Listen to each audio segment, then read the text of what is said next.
Une circulaire du 11 juin 1999, signée par Jean-Marie Atangana Mubara, alors ministre de l'Enseignement supérieur, fixe les compétences des services culturels auprès des ambassades du Cameroun à travers le monde. En Belgique, le service culturel est logé au sein de l'ambassade, au numéro 131 de l'avenue Bruman à Bruxelles.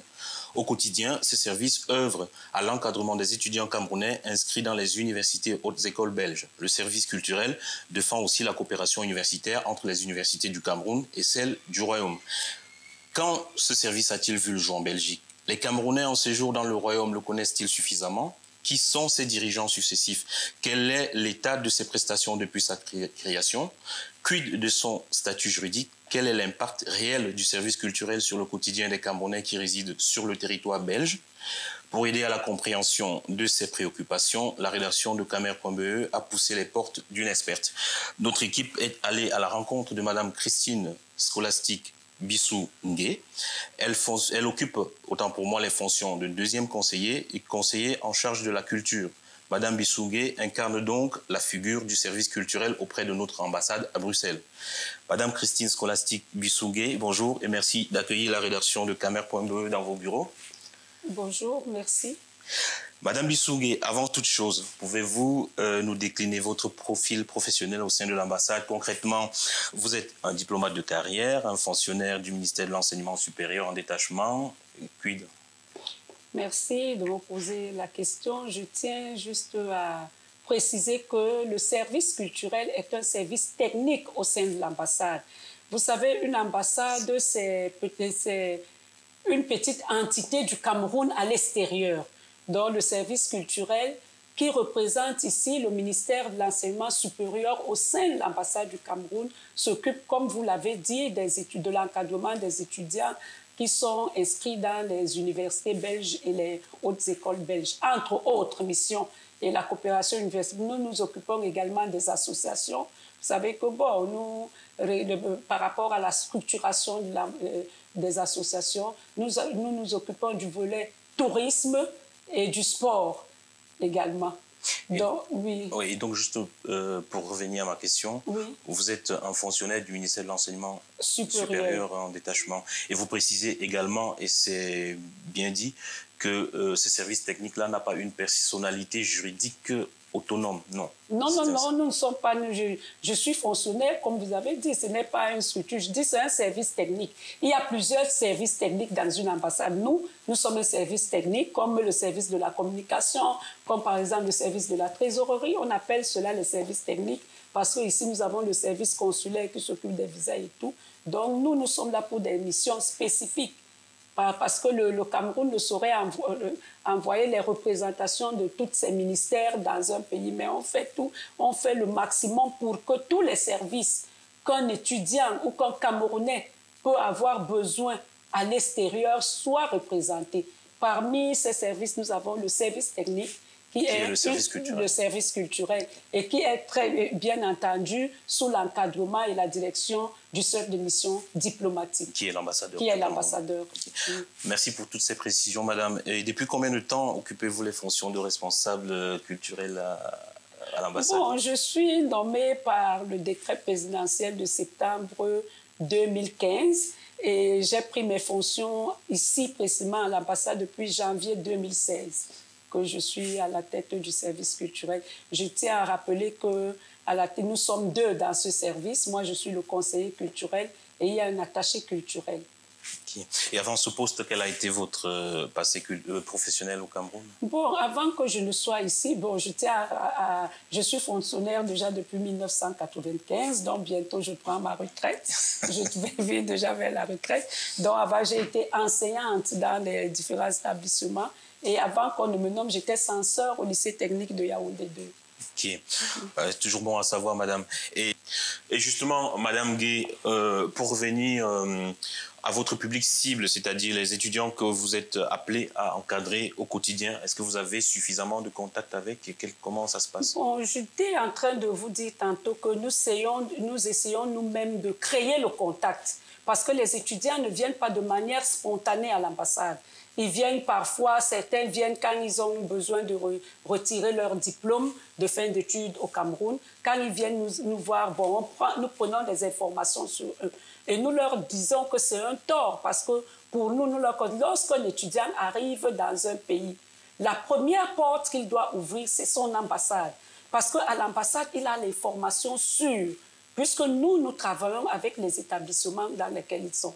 Et quand il y a un problème, un étudiant a un problème, la seule personne qui peut vraiment faire face, c'est le service culturel. Parce qu'on nous interpelle, nous allons défendre leur cause, par exemple. Et c'est ce que nous leur disons. Donc, généralement, nous assistons à toutes les rentrées académiques. Okay. On fait un effort d'être là. Et pendant cette cérémonie, on se présente parce qu'on donne souvent l'opportunité. Soit moi, je suis là, soit monsieur l'attaché culturel. Et les Camerounais viennent vers nous. Mais il faut voir, mais même quand bien même ils viennent vers nous, quand on lance une activité, c'est timide. Parce que je ne sais pas pourquoi, peut-être c'est ce qui se passe. Par exemple, ici, sous l'impulsion de son Excellence, monsieur l'ambassadeur, nous célébrons la fête nationale de la jeunesse. Le 11 février. Le 11 février. Et à cela, nous avons couplé avec la cérémonie d'accueil du primo-arrivant.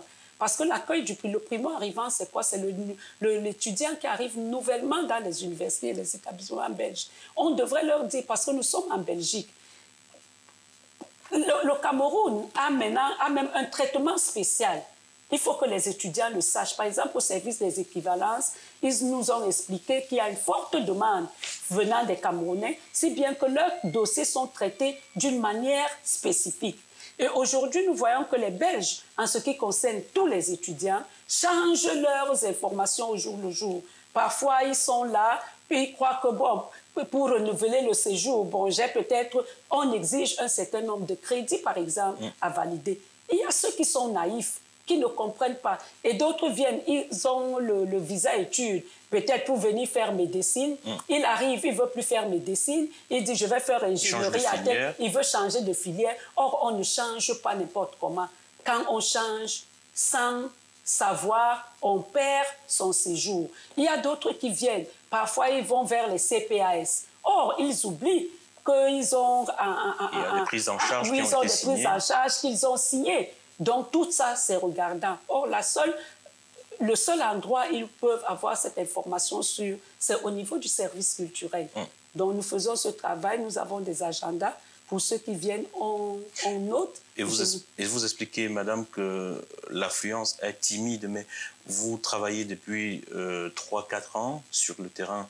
Est-ce que vous avez quelques chiffres et quelques statistiques? Est-ce que sur l'année, par exemple, 2019-2020, vous avez Par exemple, nous avons, là, on a organisé la 54e édition, le 11 février dernier. On a les listes, on avait une cinquantaine d'étudiants qui étaient là.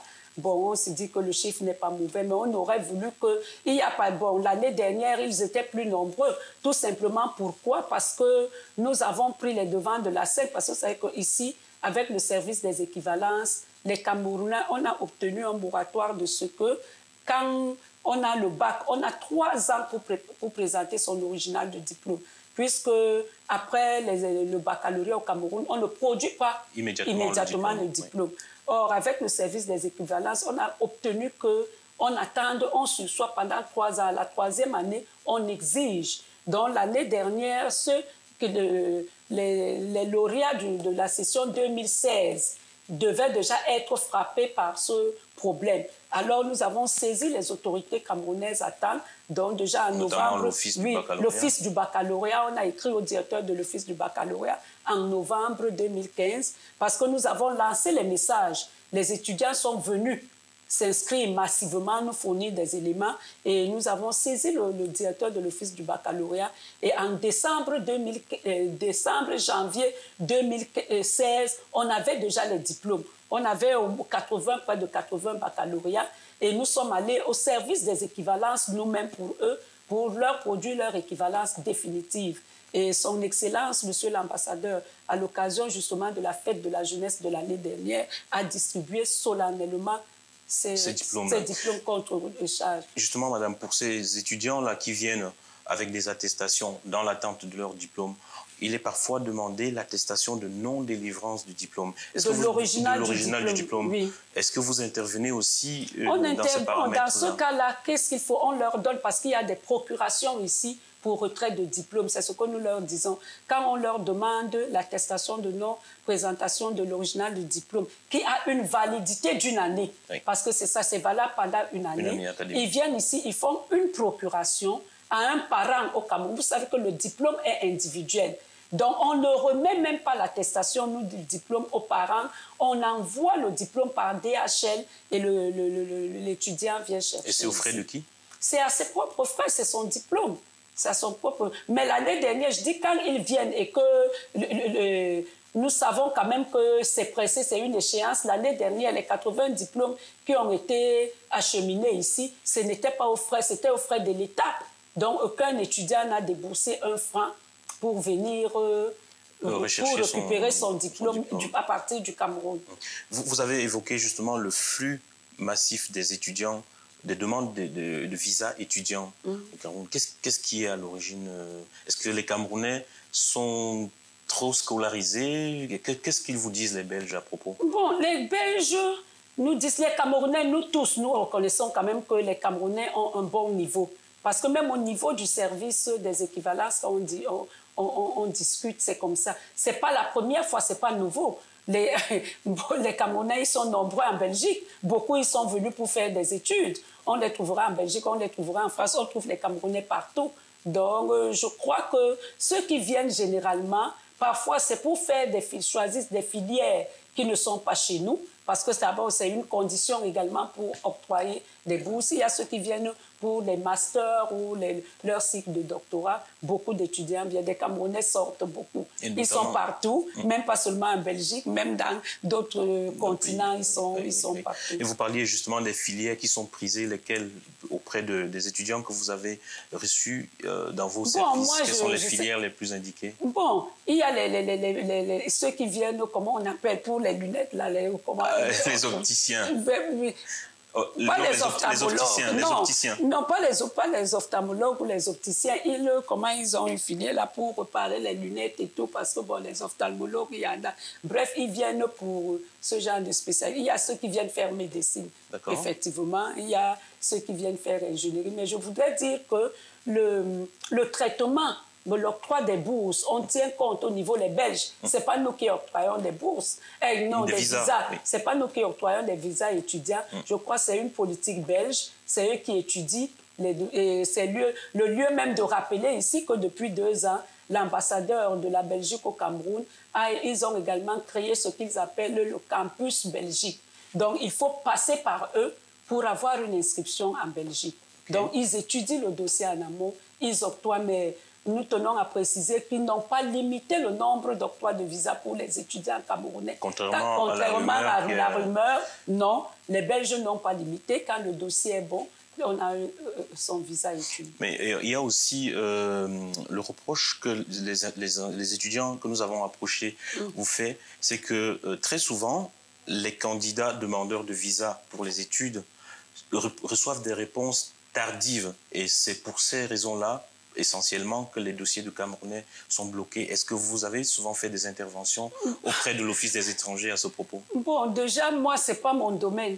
Mais je peux répondre parce que je sais que l'ambassadeur en a déjà parlé. Il a déjà fait cette démarche auprès de l'Office des étrangers pour leur dire que puisque un étudiant qui vient pour l'école commence en septembre, généralement, on a déposé le dossier 6 mois au moins avant.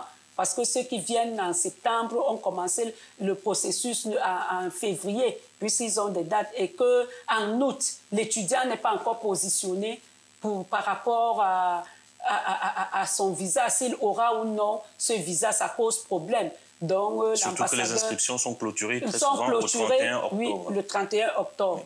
Donc, généralement, bon, l'ambassadeur, il a déjà eu à saisir l'Office des étrangers par rapport Est-ce qu'il y a eu un retour déjà Bon, je vous dis, bon, moi, comme je disais, je sais qu'il y a 2 ans, il y a eu un retour parce que, bon, il y a parfois ceux qui ont des visas tardivement, mais on écrit, vous savez, on ne peut pas aussi imposer, nous sommes dans un pays, dans un État, on suppose que, bon, nous parlons parce que nous sommes des Camerounais. Peut-être que c'est ce traitement, c'est comme ça que ça se passe partout ailleurs. Parce que moi, je crois que même en France, moi, j'ai un neveu qui devait aller en France. Il y avait également ce problème où jusqu'en la première semaine de septembre, il n'avait pas encore eu de réponse par rapport à sa demande de visa. Il y a un autre aspect, oui, sans vous couper, madame, il y a un autre aspect que vous avez évoqué qui semble très important, c'est les changements législatifs en Belgique, et même au niveau des établissements scolaires. Les conditions d'octroi, déjà d'inscription, changent beaucoup. Est-ce que vous êtes au courant de ce qui va se passer cette année, notamment ce critère de l'excellence académique où il faut avoir 12 de moyenne pour pouvoir postuler à une inscription en Belgique? Bon, c'est pour ça que je disais que quand on a organisé, l'ambassadeur organise une cérémonie comme l'accueil du primo-arrivant. Cette année, nous avions des avocats qui étaient là. On a des spécialistes du CIRE qui étaient là.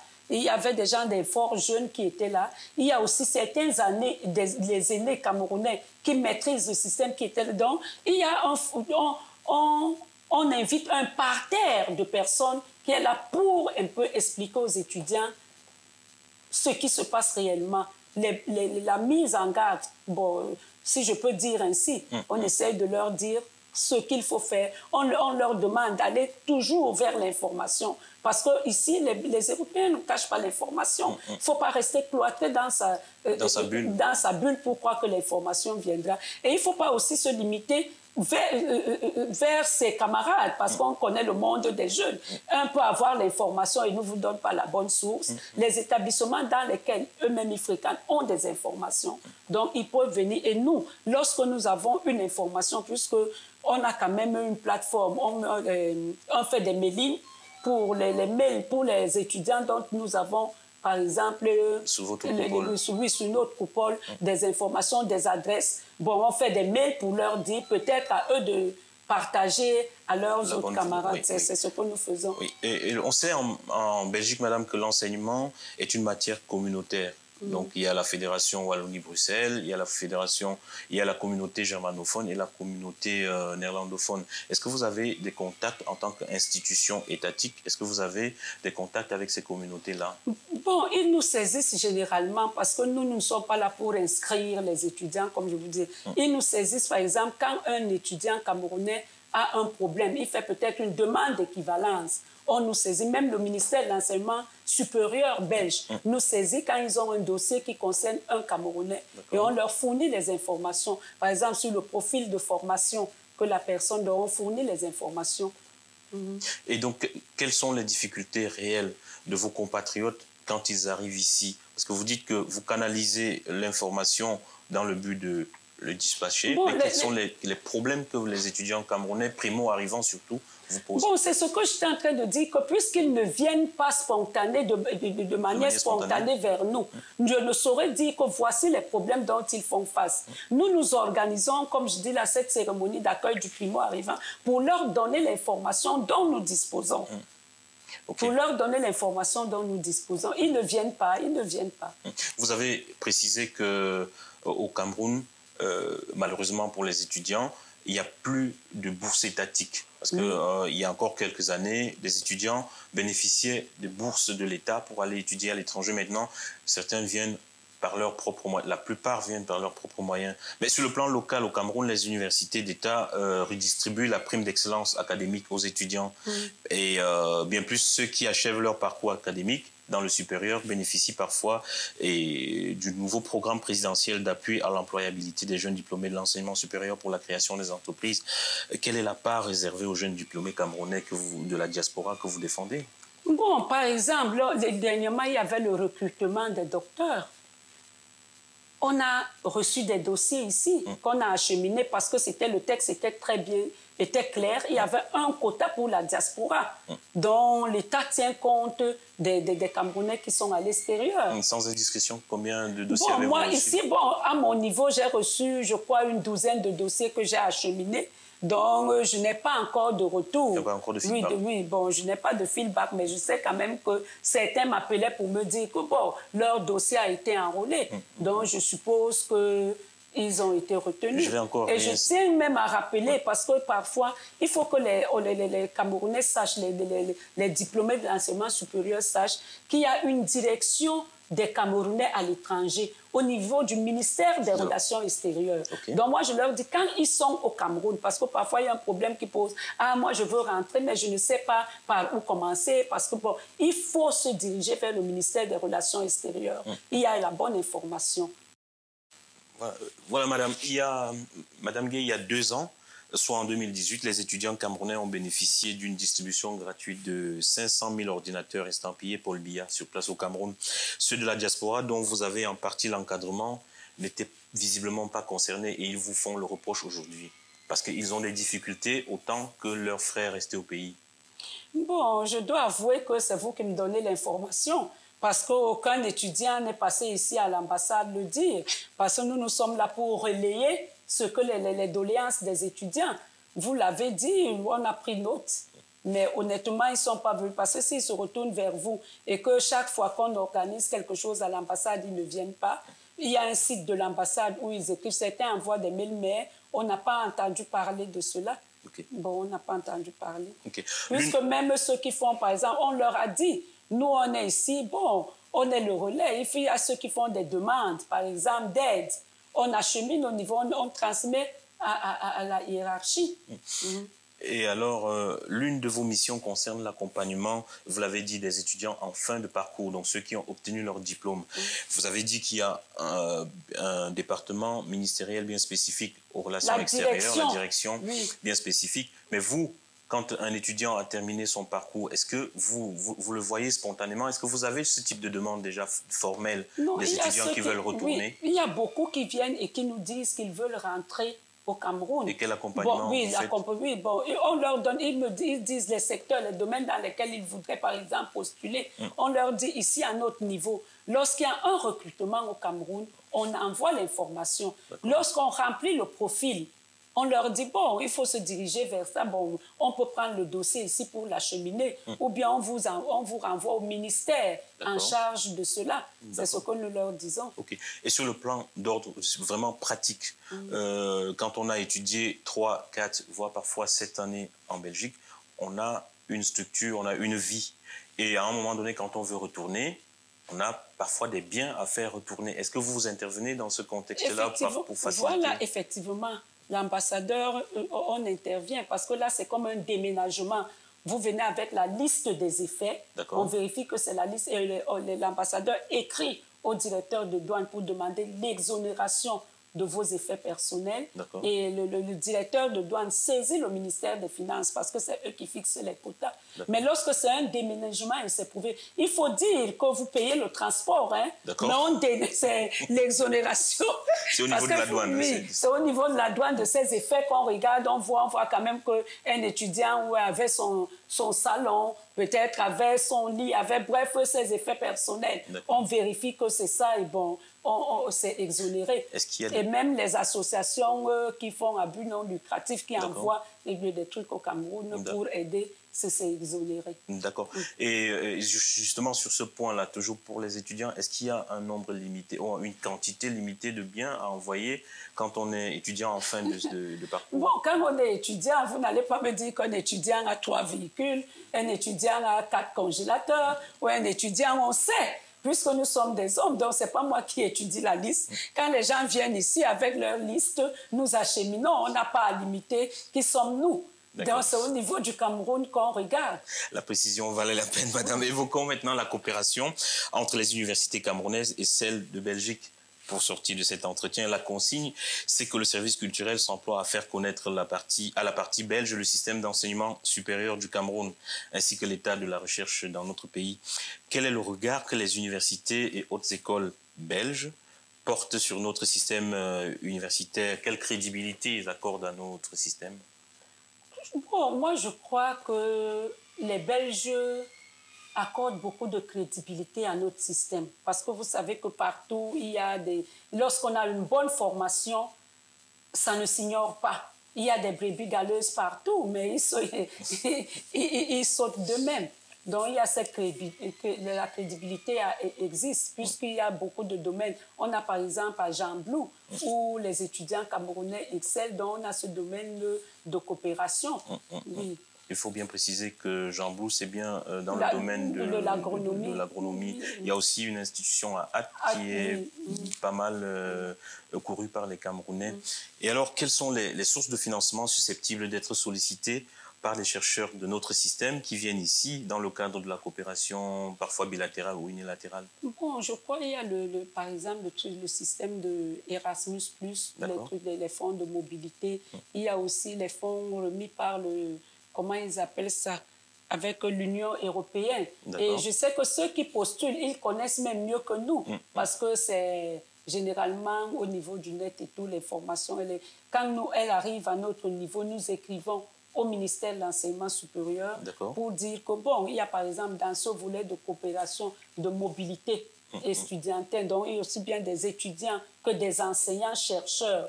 On dit, voilà l'Union européenne qui met ce genre, il y a voilà l'appel à proposition pour tel jour. Comme là, on a reçu un document, je crois, la semaine dernière pour cet appel à proposition dont la date limite, c'est le 19 mai. Nous sommes en train de d'écrire pour informer, pour que les Camerounais postulent. D'accord. Et à l'inverse, madame, les chercheurs belges s'intéressent-ils au Cameroun dans le cadre de leurs travaux scientifiques? Pouvez-vous, si oui, donner quelques illustrations? Je ne peux pas donner des illustrations, mais je sais que les hommes d'affaires belges, par exemple, vont beaucoup ces derniers temps au Cameroun. Et nous sommes rentrés ici au moment où vous étiez en train d'explorer vos dossiers. Et la curiosité nous amène à voir que vous êtes en train de lire un communiqué qui vous est parvenu. De quoi il est question? Vous étiez en train d'évoquer... Ça, c'est toujours dans le cadre de vos activités. Hein. C'est dans le cadre de mes activités. Par exemple, j'ai reçu une correspondance là, une demande d'information sur une personne disparue en Belgique. Et il s'avère que cette personne, c'est un étudiant. C'est pour ça que le dossier a été coté au service culturel. Et comme je disais à l'entame de mon propos, là, que les étudiants ne viennent pas de manière spontanée à l'ambassade. Parce que voilà un cas qu'on a sous la main. C'est son frère aîné qui saisit le ministre des Relations extérieures au Cameroun pour signaler la disparition, qu'il n'a plus les nouvelles de son frère depuis le 3 juin 2019. Ça fait beaucoup. Donc, la lettre est arrivée chez nous le 24 février et on a essayé d'appeler parce qu'il est dans une école, selon le lien qu'on nous a donné, une école de promotion sociale.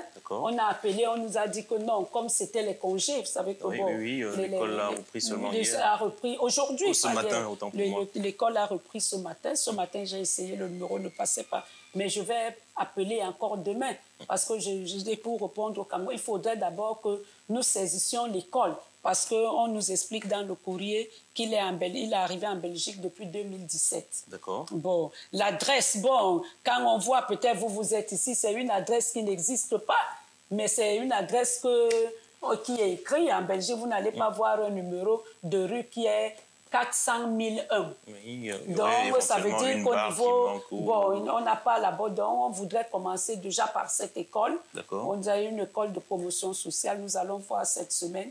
On va être bon. Et je profite de votre canal. Ça tombe bien, bon, parce que je peux même donner son nom. Le nom, l'identité de la personne? Son nom, il s'appelle Kenan Joël.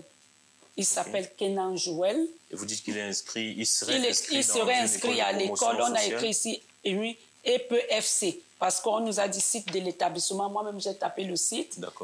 J'avais eu un contact téléphonique que j'ai appelé cette école. Mais le répondeur au niveau m'a dit qu'ils sont en congé. Donc, bon, c'est pas une université. Vous savez que les écoles de promotion sociale, c'est des écoles qui n'ont pas souvent des programmes en temps plein. C'est des horaires, parfois des travailleurs et tout. Donc, on ne sait pas. Donc, c'est le lieu pour moi ici de dire s'il y a des camarades qui peuvent connaître. Il s'appelle Kenan Joël. Malheureusement, on avait la photographie qu'on envoie. Nous-mêmes, on ne peut pas, elle n'est pas exploitable en fait. Bon, donc là, on va s'atteler cette semaine-ci pour voir comme c'est la rentrée. Voilà, madame, en espérant qu'il y ait une issue positive, nous allons poursuivre notre entretien sur le dernier aspect, c'est-à-dire le service culturel a également la charge de la promotion et de la valorisation de l'identité culturelle du Cameroun. de manière générale en Belgique. Oui. Et sous quelle forme accompagnez-vous les opérateurs culturels du Cameroun qui opèrent ici dans le Royaume, les associations? Comment procédez-vous? Bon, avec les associations, il faut déjà dire qu'il y a plusieurs associations camerounaises ici que nous avons trouvées, que nous encadrons. Lorsqu'ils ont une cérémonie, par exemple, et qu'ils viennent nous voir, nous pouvons donner les idées, nous pouvons être notre présence par notre présence. Je tiens à rappeler qu'on n'a pas un budget pour dire de fonctionnement pour les associations, que lorsqu'une association viendra à l'ambassade, elle trouvera une affaire, on dit ah non, parce que par rapport à votre projet, voici sinon. Pour ça, non. Nous venons là, nous apportons la matière grise et généralement, nous savons que lorsqu'il y a des entrées, tout ce que son Excellence peut faire, on peut dire, bon, peut-être l'étiquette d'entrée, c'est 10 € ou 20 ou 100 €. Il peut décider que l'ambassade achète des billets. Par exemple, c'est une façon d'encourager cette activité-là. Oui. Okay. Et bon, et c'est dans ce cadre, parce que je tiens quand même à apporter une précision par rapport, vous savez que son Excellence a mis sur pied une fédération des associations camerounaises de la diaspora. Pourquoi? Nous avons trouvé qu'il y a beaucoup d'associations camerounaises ici. Et le Cameroun a une forte communauté. Et lorsque nous avons observé, on a vu que lorsqu'il y a, par exemple, un décès dans une communauté, cela incombe à la famille dont on est ressortissant. Par exemple, s'il y a un Bassa dans ma communauté, c'est la communauté Bassa qui se sent interpellée. Alors qu'on parle bien des Camerounais. Alors qu'on parle des Camerounais. Et lorsque c'est cette communauté qui intervient, le coût est élevé. Nous savons que presque tous les Camerounais ont l'amour de leur patrie. Ils aimeraient être enterré au Cameroun.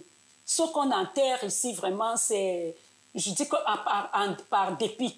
Et lorsque parfois des choix personnels. Oui, parfois aussi des choix personnels. Tout est relatif. Oui, tout est relatif, c'est vrai. Mais je dis en majorité, les Camerounais, si on a 100 Camerounais, je crois que 80 ou 87 aimeraient être enterré au Bercail. Certains prennent des assurances. Et vous savez que les assurances, au fur et à mesure qu'on prend de l'âge, elles augmentent aussi. Oui. Bon, ça coûte peut-être à un moment, on a commencé, on a arrêté. Et je disais que lorsqu'on décède, nous sommes dans une société où ça va vite.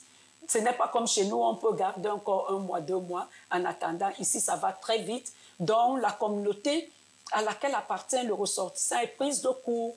Donc, il faut que la charge lui incombe. Par exemple, rapatrier encore, c'est pas moins de 6 000. Vous voyez, donc, il faut des apports personnels peut-être de 500 € par individu et tout au sein de la communauté, ce qui est énorme.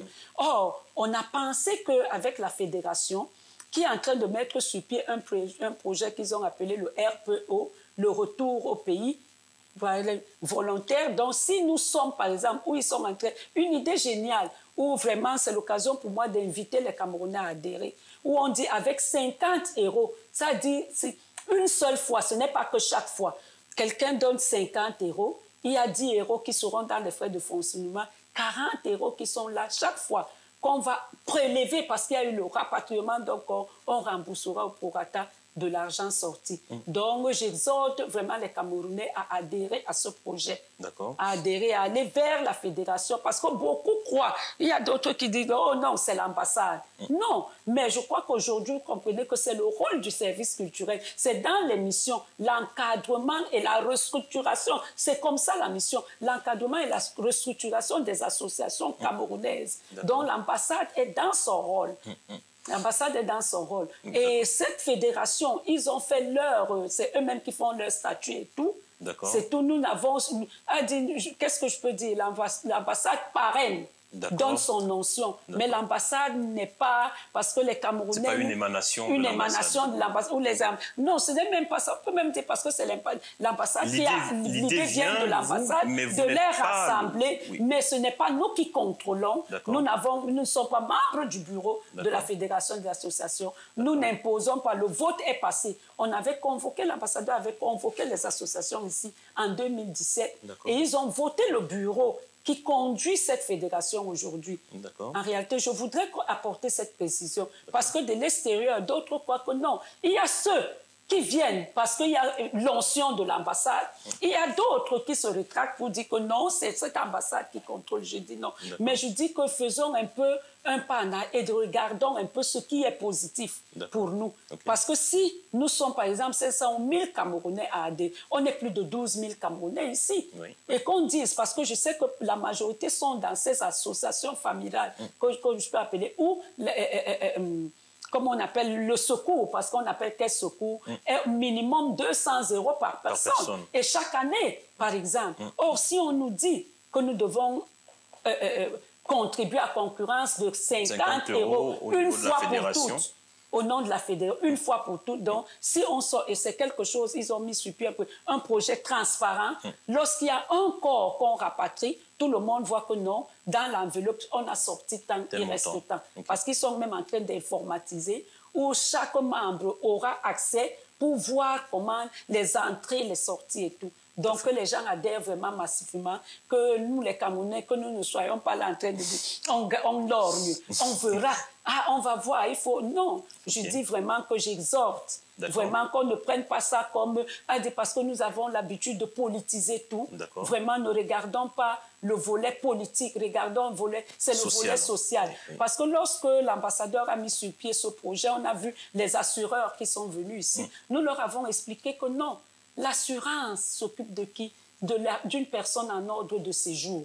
Donc, ça veut dire que c'est quelqu'un qui peut ouvrir son compte, qui peut... Or, ne nous voilons pas les yeux. Nous avons nos frères ici qui sont dans les associations, mais qui ne sont pas en ordre de séjour. Et la fédération n'entend laisser personne de côté. De côté.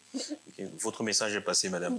Et je ne peux pas éluder la question du récent mot d'ordre de boycott de certains artistes. Un mot d'ordre lancé par certains de vos compatriotes sur fond de revendications politiques. Sans rentrer dans les compatriotes ou vos compatriotes? De nos compatriotes, voilà. La précision vaut la peine. Sans rentrer dans des considérations politiques, justement, comment vivez-vous cette situation quand on sait que des artistes comme Coco Argenté, Bendeka, Lady Ponce, Catino, aujourd'hui boycottés, sont des porte-étendards de la culture camerounaise? Comment est-ce que vous vivez ça? Je crois que c'est regrettable. Parce qu'on devrait savoir que lorsqu'on est artiste, c'est son métier qu'on a choisi. C'est comme quelqu'un, un administrateur qui est dans son bureau. Et l'artiste vit de son œuvre.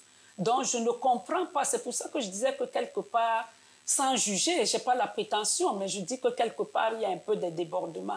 Parce que je ne comprends pas. Je veux bien que les gens revendiquent. Mais qu'on empêche à un individu de vivre. Parce qu'en réalité, c'est ça, de son métier, parce qu'ils ne peuvent pas vivre de leur métier. Ils vont vivre de quoi?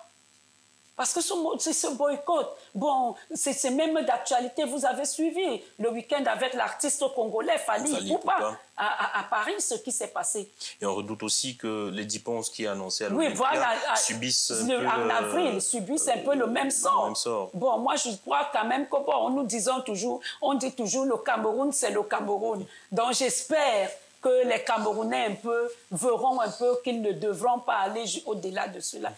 Au-delà de l'espoir, madame, quelles sont les pistes de solutions que vous proposez pour réconcilier vos compatriotes frondeurs avec les artistes qui sont aujourd'hui victimes de leur boycott? Bon, déjà, moi, je crois que sans me vanter, vous savez qu'ici, à Bruxelles, on a un ambassadeur qui reçoit tout le monde. Les portes sont grandement ouvertes. Moi, je crois que, bon, peut-être, pour ceux qui sont fondeurs et qui peut-être qui veulent, parce que c'est la personne, la voix la plus autorisée à faire des propositions par rapport à ça. Donc, moi, je les invite peut-être à venir vers lui et peut-être qu'autour de la table, on dise, parce que je dis, je ne comprends pas comment on peut tuer, parce que ça, on tue l'art de chez nous. Bon, parce que quand on empêche, comme je disais, à un artiste de vivre de son art, qu'est-ce que vous voulez? Bon, ils vont vous dire, ils ont leur raison. Mais est-ce que on devrait sacrifier les uns parce qu'on lutte pour quelque chose? Moi, je ne comprends pas leur position. Madame Gueye, je ne sais pas si vous êtes féministe, mais actualité exige. Hein, je vais vous ramener au 8 mars, Journée internationale de la femme, dimanche prochain. Vous allez soulever le cabas? Mais c'est des hommes, ceux qui disent soulever le cabas, c'est eux qui ne comprennent pas ce que ça signifie. La journée internationale de la femme, c'est une journée internationale qui a été décidée par les Nations Unies, c'est depuis 1977. Tout à fait. Il faudrait qu'on le sache, c'est pas le Cameroun qui a été, c'est une journée internationale où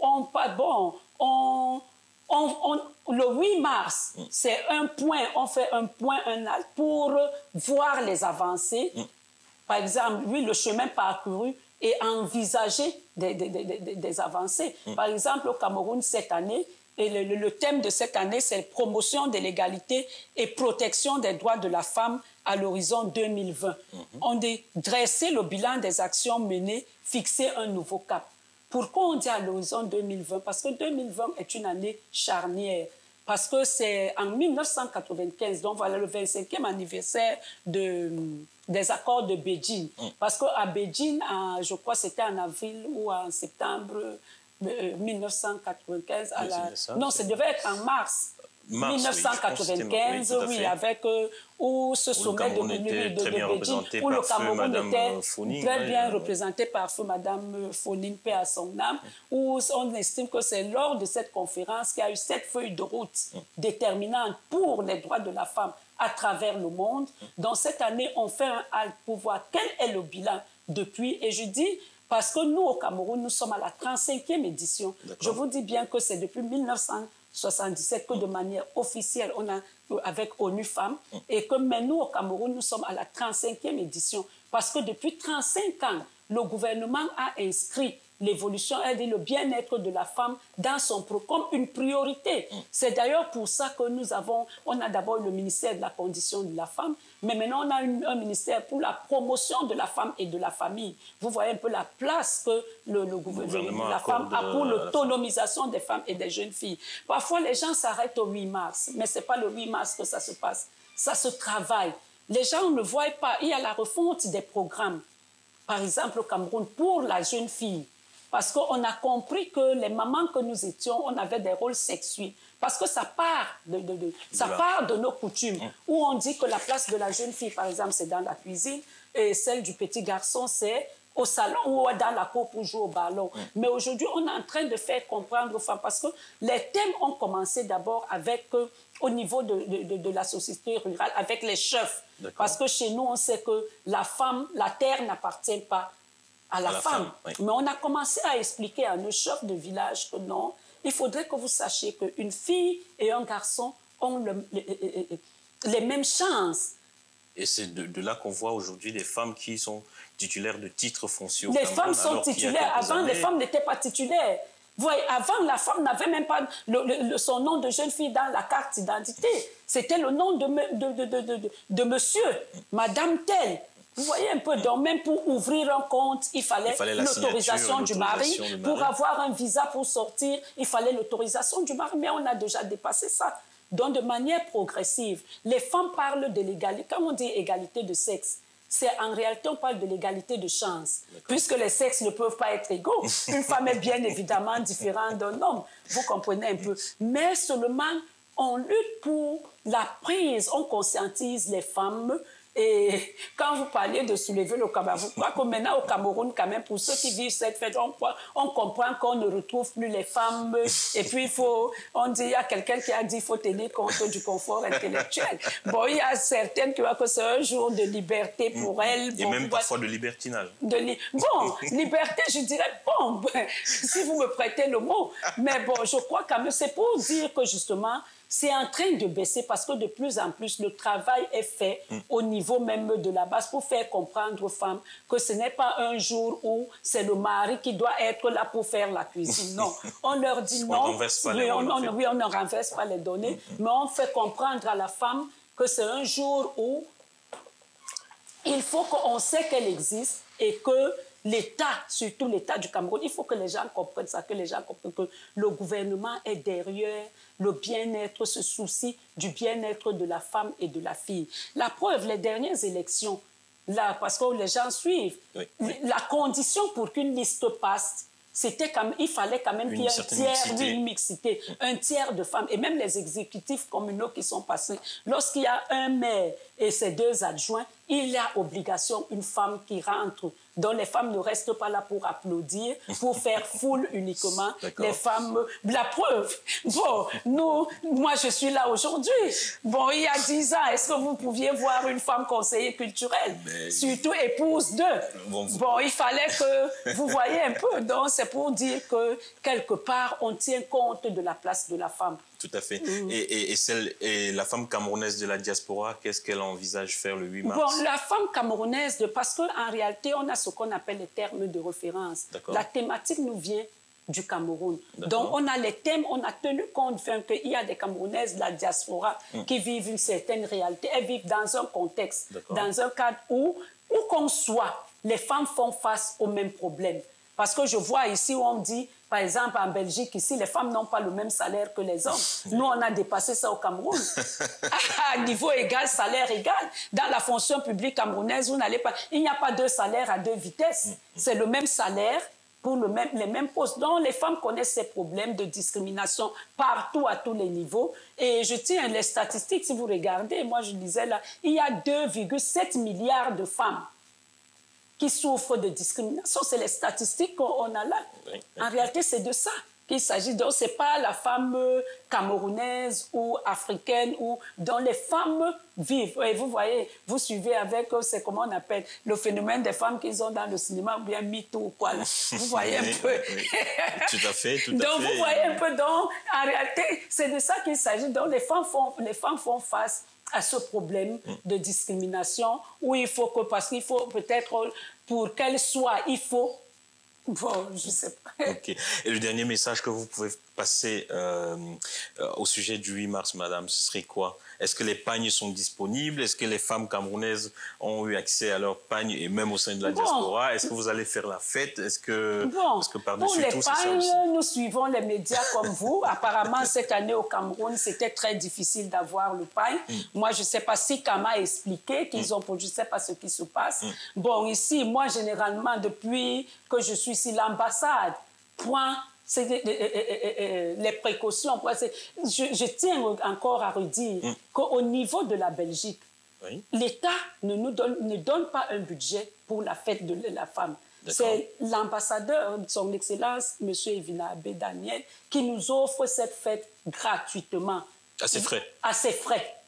C'est lui qui offre cette fête gratuitement. Est-ce qu'il réitère ça cette année? Il réitère ça cette année. J'étais en train d'avenir. Aujourd'hui, la fête, c'est le 8 mars. 8 mars, c'est un dimanche. Donc, dimanche prochain, nous allons finir. À cette fête, ce n'est pas seulement les femmes de l'ambassade. Les autres Camerounais sont associés. Et je disais, nous ne venons pas pour manger parce que j'ai été coupée tout à l'heure. Vous avez pas comment ça se passe. Nous avons les femmes de la diaspora qui viennent là pour être des panélistes. Par rapport à ce thème qui nous vient du Cameroun, donc il y a des sous-thèmes où les femmes viennent, on débat, elles posent cette problématique, on discute et tout, et après on se partage un repas. Les activités ont lieu où? Bon, les activités, bon, nous on n'a pas... les femmes qui sont invitées savent où ça se passe. Ah, c'est en toute discrétion, madame? Oui, bon, parce qu'aujourd'hui, ça commence à rivaliser le 20 mai. À Bruxelles, parce que la fête de la femme commence à rivaliser le 20 mai à Bruxelles. Donc, les femmes savent où ça se passe. C'est le dimanche. Nous ne cachons pas, nous faisons souvent au même endroit, à la rue Edith Cavell. C'est là que nous sommes là-bas. On se partage, il y a des débats. Lorsqu'il y a un morceau de Macabo, on se partage dans la bonne ambiance. Quoi. OK, mais tous nos voeux de réussite pour votre activité. Et je ne sais pas si vous avez un dernier message par rapport à l'entretien que nous avons eu ce jour. Est-ce que vous avez un dernier message à passer à vos compatriotes qui vont vous regarder sur le site camer.be? Bon, si j'ai un message à dire, bon, moi j'ai l'habitude de dire, je ne sais pas, vous êtes venu, on ne choisit pas ses origines, on ne choisit pas son collègue de service et on ne choisit pas son voisin. Parce que c'est trois choses qu'on ne choisit pas. Ce n'est pas parce que j'habite là que je vais dire que non, tel ne peut pas venir habiter ou bien comme je suis dans tel autre. Non, je crois que nous tous les Camerounais, je crois, nous devons avoir les yeux ouverts. Peut-être qu'on s'attend sur tout ce qui se passe chez nous. Et bon, nous ne devons pas nous fier tellement à tout ce qui se dit dans des réseaux sociaux, parce que nous savons qu'il y a une déformation de l'information. Et personne n'a choisi, comme je disais, de naître là où il est né. On pouvait être dans le nozo, comme on appelle. On a cette chance et que les gens ne croient pas parce qu'il y a un problème qui se passe au Cameroun. J'ai suivi l'autre jour où on disait quelqu'un a lancé un mot d'ordre pour dire que tous les francophones partent du nord-ouest, du nozo. Entre-temps, les autres anglophones, ils sont où? Ils sont dans les 9 autres régions parce que le Camerounais a compris que c'est son frère. Donc, laissons un peu ces étiquettes qu'on nous a collées, francophones, anglophones. C'est nous-mêmes qui vendons cette image. Mais je crois que nous sommes Camerounais et qu'on reste Camerounais. Votre message est passé, madame. Je vous remercie.